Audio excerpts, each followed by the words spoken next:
And I've kept out of American politics basically because it's a lot of nonsense. I've always known this stuff, and I've watched the Patriot circuits for years.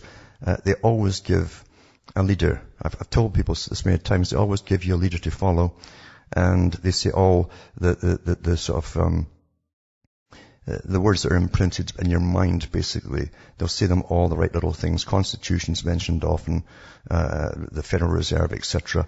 And suddenly, you don't have to say much anymore. The people follow you. And then you always get let down at the end. Always. Always. It's always the same story. It's never been any different. It's always a con game because, you see, they're all members of high organizations. They're all Masons, by the way, too. All Masons. And it's interesting that Ron Paul, for instance, is thrown in with Romney. And Romney is a Mormon, and every Mormon is a Mason, because once you're a male, you get up to the elect position, and you go through the Masonic rituals there.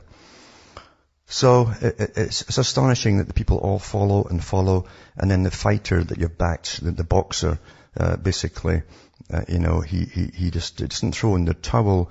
He just lets go of the game, and it all works out the way it was pre-planned to do. And that's how it is. You throw the fight. That's what they used to call it, when you didn't fight back at the last minute. And everybody goes, what happened? What happened? Well, you've been suckered again. That's what happened. And it's always going to happen if you always wait for the man to come along who is always presented to you. And when you go into Ron Paul's, there's many talks and clips up on YouTube. He was all for globalism. I don't know if people noticed that.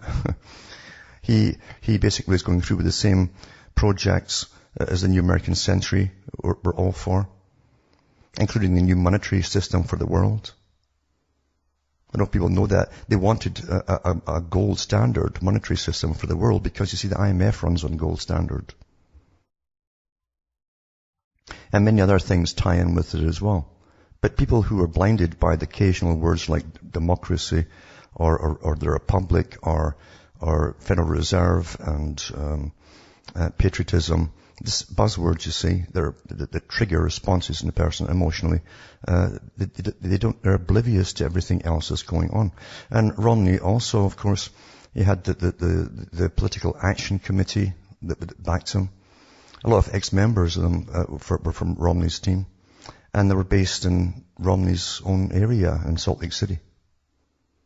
And then, of course, there was also one of his biggest financial backers was Peter Thiel, Thiel. And I think he was also a Bilderberger guy. So, I mean, the signs were all there that he would throw the fight, as you call it, throw the fight. But you couldn't tell because, again, there was a massive campaign pushing him. And people have to be awfully wary about these things. But again, they have to think for themselves, and you hope they can. Generally, you're disappointed. They don't. They go along like a crowd. And it's like Dirty Harry, or one of these movies of Clint Eastwood. He rides into town and he cleans it all up for you.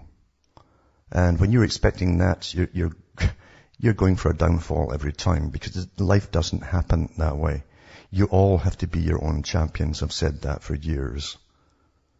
And they'll keep supplying you every time. How many years have a patriot movements wasted on this nonsense? Even this one man. A man who's a lifer in politics. You don't stay a lifer in politics unless you're one of the politicians who knows how to compromise. Never mind getting all his relatives into it too, not just his son. And then making sure that the right marriages are arranged and all the rest of it with people inside. I mean, standard lifer politician. And every suddenly on antidepressants because he's shown his hand. You can never help the people.